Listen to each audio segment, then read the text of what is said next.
they took me to the triage part. They put me up on the bed and they were like, asking me all the questions, which Jake was answering. The doctor comes in that was on call and she goes, do you want an epidural?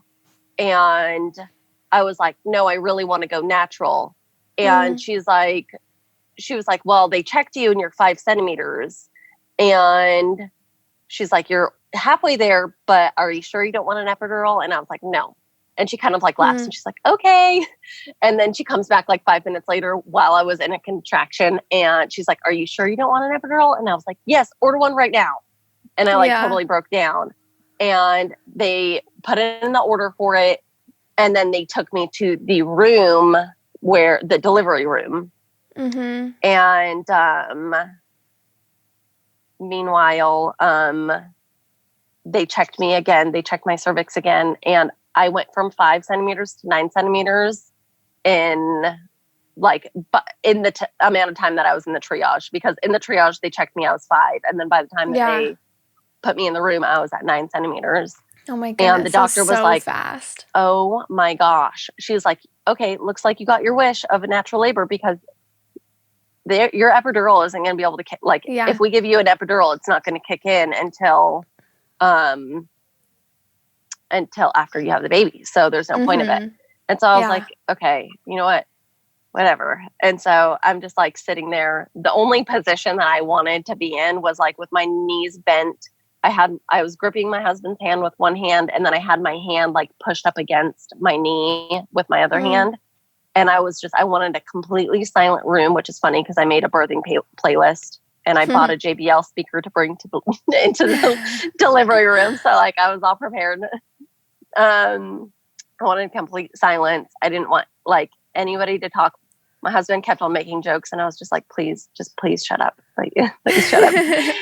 So anyways, then after all that like chaos and everything kind of like relaxed, I was like trying to fight the contractions, and I was like squirming and kind of like, oh my gosh, I can't do this. I kept on saying, I can't do this. I can't do this. And then there were times where I was like, listen to Bridget, listen to her voice, breathe, Kastle, breathe. Like, you can do this. You can do this, mama. You can just, this is like the worst part. It's going to go away. And I noticed whenever I was not trying to fight the contraction, I actually could get through it like a lot easier. And I really didn't feel a lot of pain because I was talking to myself and kind of distracting myself with like the affirmations and the breathing. And then after I realized that, I just did that the rest of the time. And I was at 9 centimeters for maybe like an hour and a half. And then finally, I started pushing. But during that hour and a half, it was like, I can't remember what you called it. I think it was like the transition where you have like back to back to back contractions. Like they don't feel like they stop. And so that was the time where I was in the labor room and I was just having these back to back contractions. And finally, when like, I felt like I started progressing more after I had told myself, okay, listen to Bridget's voice. Like, I feel like I was preventing myself from dilating more, from having like a squirmy and like a I can't do this kind of attitude. Yeah, exactly. Because like whenever I would have the affirmations, I felt like I was like picturing him like moving down a little bit more and moving down a little bit more and kind of just like thinking about your videos. And then finally the nurse was like, okay, let's empty your bladder so that you can try to start pushing. Can you get up to go to the bathroom, or we can insert a catheter? And I was like, well, how bad does the catheter hurt? Because I really can't get up right now. And she's like, it hurts really bad. So I was like, okay, I'll just get up. So Jake like picks me up by one arm and I walk to the bathroom and I sit down and I'm like, I'm about to push. And she goes, oh my gosh, no, don't have a toilet baby. Don't have a toilet baby. And so she picks me up. We like run as fast as we can back to the bed.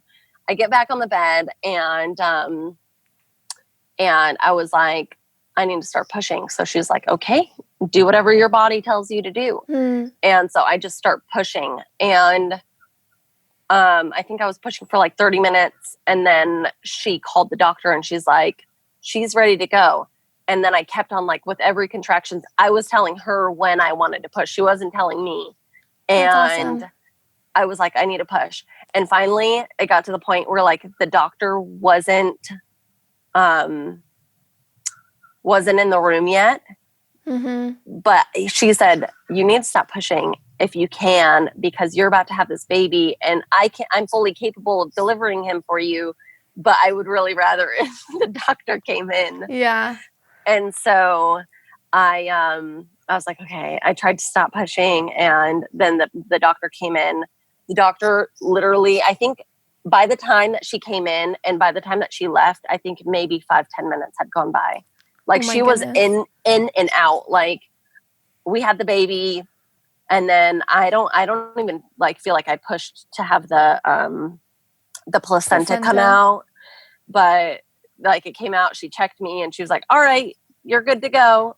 And the nurse was like, oh my gosh, that doctor is never impressed. And I can tell you right now, like, you impressed her completely.